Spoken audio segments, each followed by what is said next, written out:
Record of 35 years. ये 35 year के नीचे अंडरलाइन करना। ये क्वेश्चन कभी कभी पूछ देता है, mean annual rainfall of any place estimate requires rainfall record of 35 साल।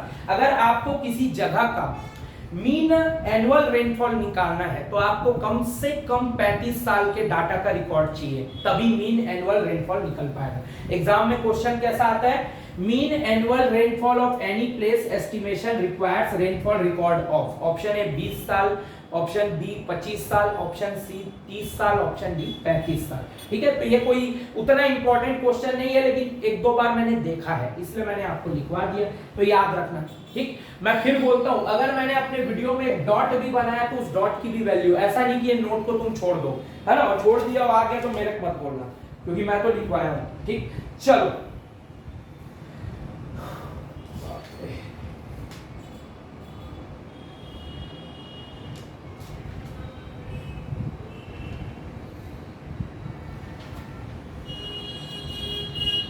चलो यार, थोड़ा बहुत और है इसमें, मैं सांस ले लेता हूं तब तक। ठीक, अगला हेडिंग डालना हयातोग्राफ।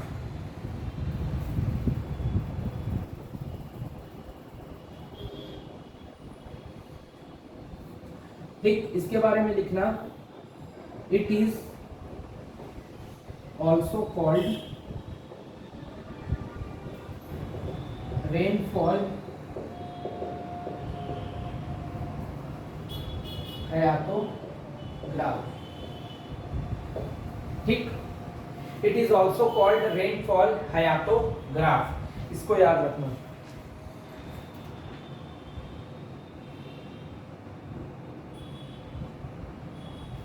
ठीक, इसके बारे में लिखना, method of presentation of rainfall, मतलब जो रेनफॉल रिकॉर्ड होती है ना, उसका प्रेजेंटेशन रहता है ग्राफ के फॉर्म में, उसी को बोलते हैं हयातोग्राफ।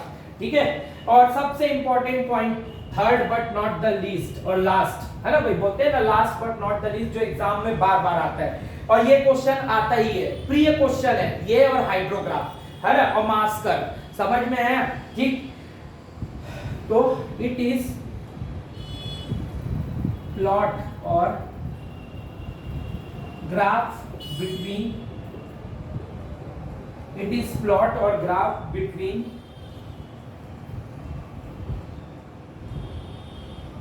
Rainfall intensity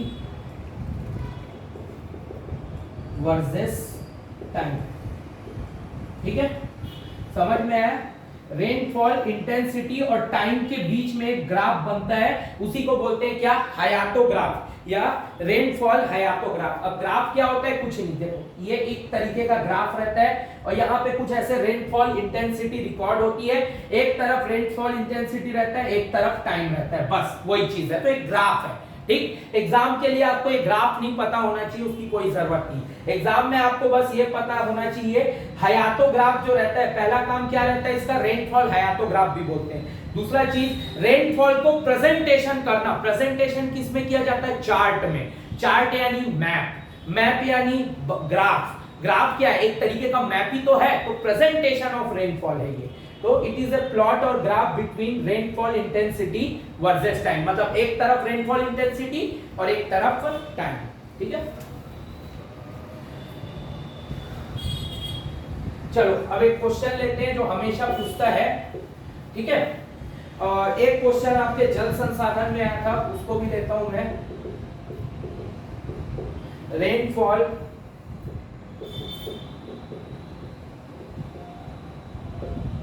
rainfall hyatograph shows the variation of option A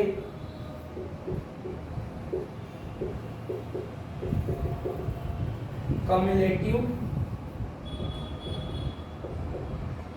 rainfall with time,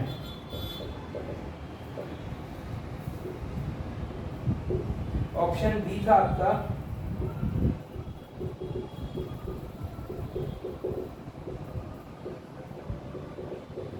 rainfall intensity with time. Option C था आपका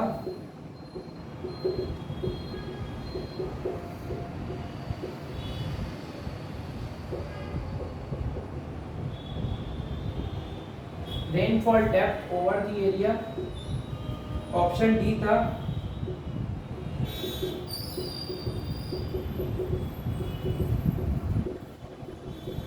rainfall intensity with the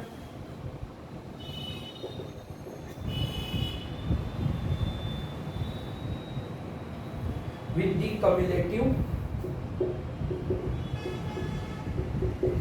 rainfall.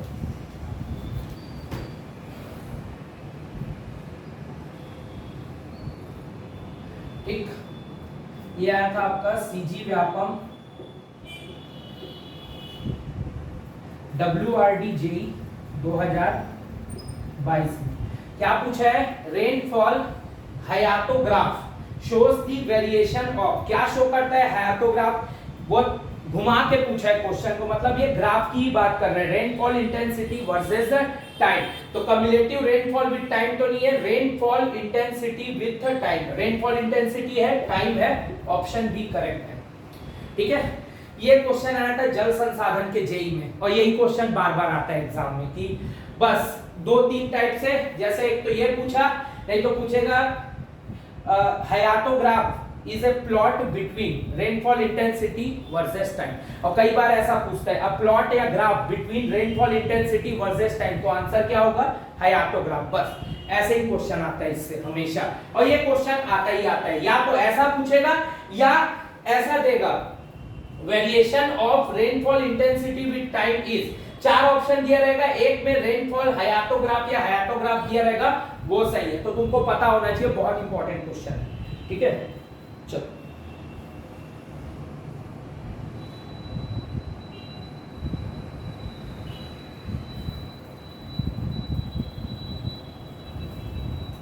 इसको मिटा रहा हूं, इसको भी मिटा रहा हूं।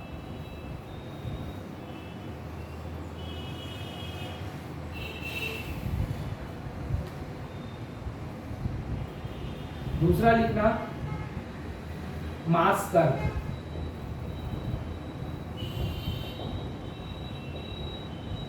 ये दूसरा नहीं है, मास कर्व, मास कर्व। ठीक,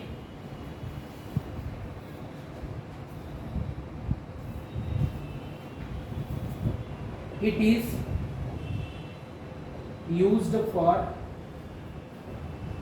presentation of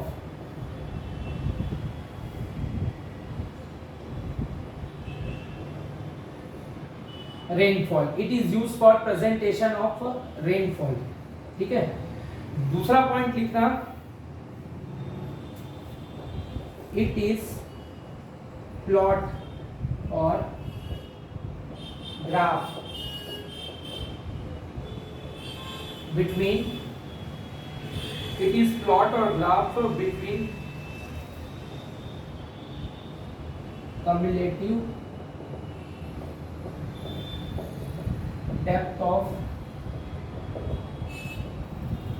cumulative depth of rainfall against time। ठीक, याद रखना, तो ये क्या कहलाता है? Mass curve. ठीक,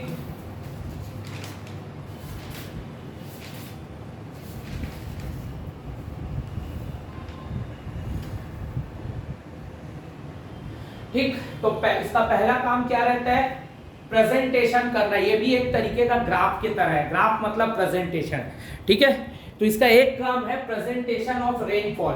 दूसरा चीज क्या है ये? इट इज ए प्लॉट और graph between cumulative depth of rainfall and time. याद रखना, ठीक है, समझ में आया? कम्युलेटिव रेनफॉल बोले या कम्युलेटिव डेप्थ ऑफ रेनफॉल, ये एक ही चीज है ना भाई?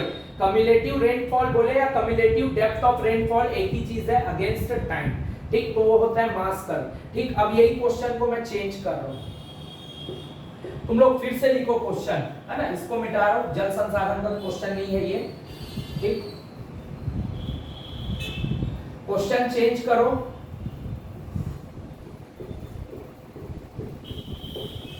मास curve shows the variation of, तो मास कर्व क्या शो करता है, cumulative rainfall with time. Option A इस बार करेक्ट है। क्वेश्चन चेंज करो भाई, फिर से लिखो क्वेश्चन तुम लोग, और ये 4 ऑप्शन फिर से लिखना, मैंने यहीं पे चेंज किया टाइम बचाने के लिए, ठीक है। Mass curve shows the variation of cumulative rainfall with time, या कम्युलेटिव डेप्थ ऑफ रेनफॉल, ठीक है ना। तो ये क्वेश्चन भी आता है एग्जाम में। चलो अगला मोस्ट इंपॉर्टेंट जो हमेशा आता है, इसको नहीं मिटाता, है ना, डबल मास कर्व,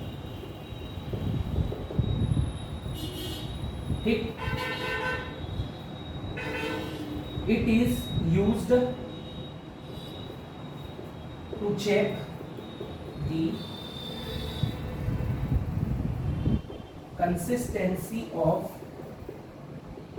डाटा, ठीक है, इसको याद रखना। डबल मास कर्व का यूज किस लिए करते हैं, है ना। एक तो सिंपल मास कर्व है, मास कर्व का काम जो रहता है वो रेनफॉल रिप्रेजेंटेशन का रहता है, लेकिन जो डबल मास कर्व रहता है उसका काम रिप्रेजेंटेशन नहीं होता रेनफॉल का, वो सिर्फ और सिर्फ डाटा की कंसिस्टेंसी चेक करता है कि कोई डाटा कितना सही है, कितना कंसिस्टेंट है, उसको चेक करने के लिए डबल मास कर्व का यूज करते हैं, ठीक है, याद रखना। इसी में बहुत कंफ्यूजन होता है भाई, मास कर्व बोलेगा तो याद रखना वो ग्राफ होता है cumulative depth of rainfall against time, और डबल मास कर्व बोलेगा तो वो कोई रिप्रेजेंटेशन नहीं होता, बल्कि वो सिर्फ और सिर्फ डाटा की कंसिस्टेंसी चेक करता है, याद, ठीक।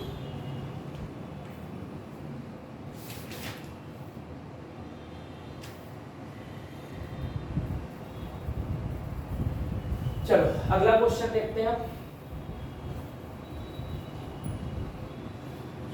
ये भी आपके जल संसाधन में आया था,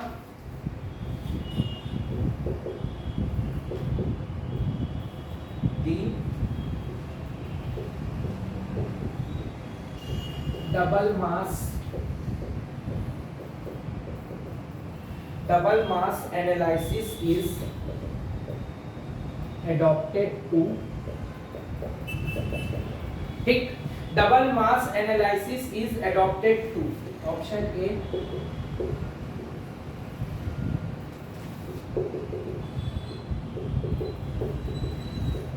estimate the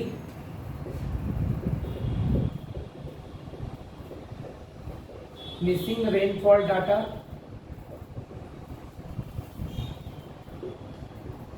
ऑप्शन बी था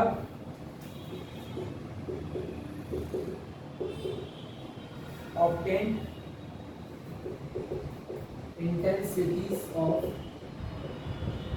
ठीक, obtain intensity of rainfall at the, obtain intensity of rainfall at the various duration, ठीक। ऑप्शन सी था check the consistency of, check the consistency of data, और ऑप्शन डी था आपका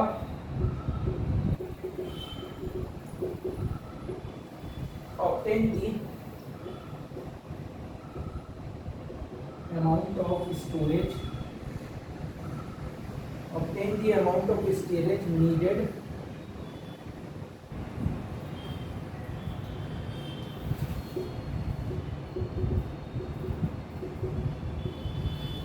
to maintain a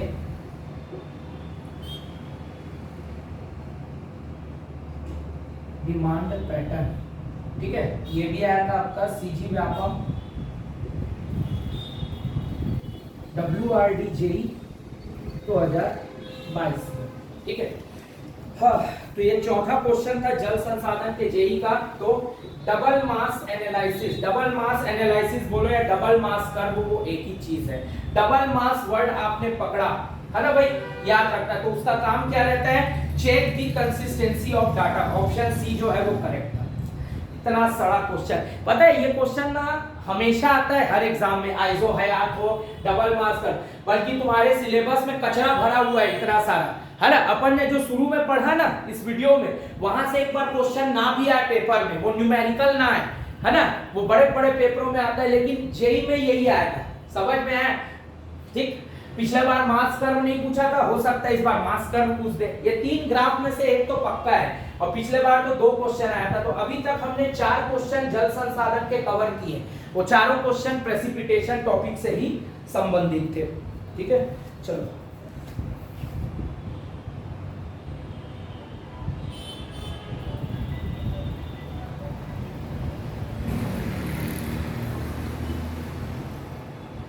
अरे यार एक और क्वेश्चन मिल गया। चलो ठीक है, जल संसाधन का मैं 5वां क्वेश्चन करवा रहा हूँ आपको, है ना।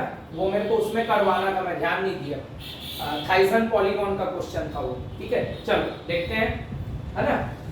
ये हो गया होगा आई थिंक आप लोगों का, इसको मैं मिटा रहा हूँ।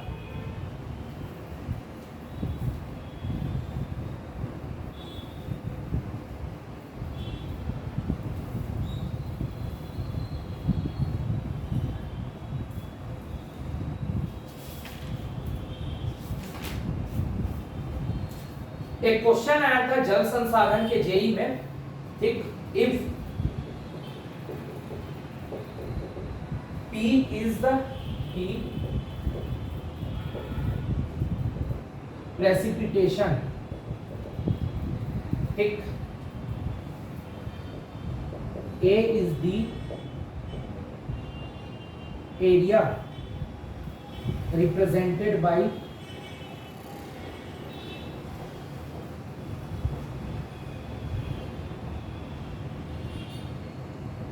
rain gauge. A is the area represented by rain gauge and is the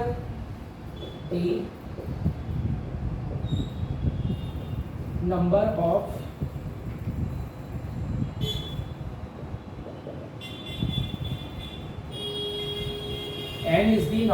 rain gauges in the catchment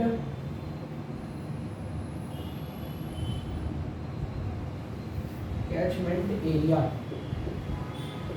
then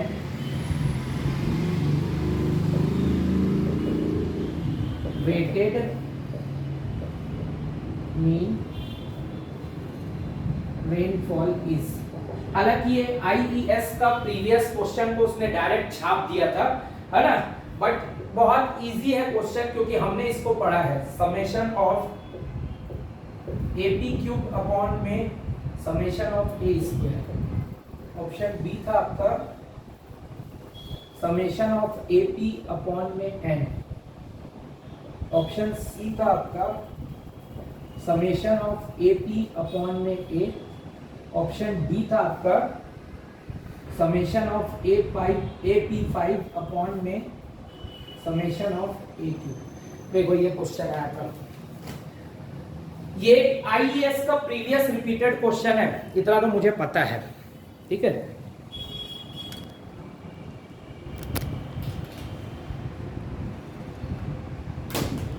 ठीक, ये ES का प्रीवियस रिपीटेड क्वेश्चन था। ये पूछा था CG व्यापम WRD JEE 2022 में। तो देखो 5वां क्वेश्चन मिल गया अपने को। अपन 5 क्वेश्चन कवर कर लिए हैं अब तक जल संसाधन के 11 में से 4 वीडियो में। ठीक, क्या बोल रहा है, P क्या है, प्रेसिपिटेशन, ठीक, A क्या है, एरिया, ठीक, और N क्या है, नंबर ऑफ रेन गाजेस। ठीक, और आपको पूछा क्या है, वेटेड मीन रेनफॉल। वेटेड का मतलब क्या है, थाइसन पॉलीगॉन मेथड। वेटेड का मतलब क्या है, थाइसन पॉलीगॉन मेथड मैंने लिखवाया है, इसलिए उसको वेटेड मीन मेथड भी बोला जाता है, या वेटेड मीन रेनफॉल है मतलब थाइसन पॉलीगॉन मेथड। ठीक है, तो थाइसन क्या था स्पेलिंग है, थाइसन पॉलीगॉन मेथड, यही क्या कहलाता है आपका, वेटेड मीन मेथड, है ना। और यहाँ पे वेटेड मीन दिया है मतलब वही है। तो क्या फॉर्मूला पढ़ाया था मैंने आपको, P1 या PA इंटू AA, है ना, plus PB into AB plus PC into AC plus ये सो ऑन। जितने ज्यादा स्टेशन बढ़ते जाएंगे उतना ज्यादा वो होते जाएगा, ये AA AB AC up to so on. अरे भाई अगर D आता PD आता तो PD इंटू AD आता, नीचे में AD ऐड होता, E होता तो PE इंटू AE होता, नीचे में E इंटू वो होता। अब अगर मैं ये देख रहा हूं तो ये सम सम सम सम है, तो ये क्या हो रहा है, समेशन। ठीक है, समेशन का मतलब समझते हो ना, लगातार अगर सम हो रहा है, अरे भाई यहाँ देखो, यहाँ सम फिर यहाँ सम, PD आता AD उसका मल्टीप्लाई होता, वो भी सम होता, समझ में आया, तो सम सम हो रहा है। ठीक, तो समेशन में क्या क्या आ रहा है, एक तो आ रहा है P, एक तो आ रहा है A, तो ये हो गया AP, है ना भाई, A इंटू P है बेसिकली, अपॉन में नीचे में भी देखो सम है, तो ये भी समेशन ऑफ ए मतलब एरिया का ही समेशन है, तो A, और जब दोनों तरफ समेशन है तो एक कंबाइंड समेशन आता है AP अपॉन में A, मतलब ये शो कर रहे हैं A इंटू P का समेशन और ये A का समेशन। समझ में आया, तो क्या है, ऑप्शन सी करेक्ट है, APA, इस कैपिटल A की जगह पे यहाँ पे स्मॉल a ले लिया, मतलब ये स्मॉल a है, बस वो सिर्फ नोटेशन है वो क्या, बेसिकली A क्या है, एरिया है। ठीक, तो AP अपॉन A है और यहाँ पे कैपिटल A की जगह स्मॉल a दिया हुआ है, तो ये क्या हो जाएगा, समेशन ऑफ AP अपॉन में स्मॉल a। ठीक, ये समेशन ऑफ AP क्या है, basically summation of A into P, यानी प्रेसिपिटेशन इंटू एरिया। तो कौन सा ऑप्शन सही है, ऑप्शन सी। इतना इजी क्वेश्चन, इतना इजी क्वेश्चन है ना। ठीक, बट दिक्कत क्या है पता है, ये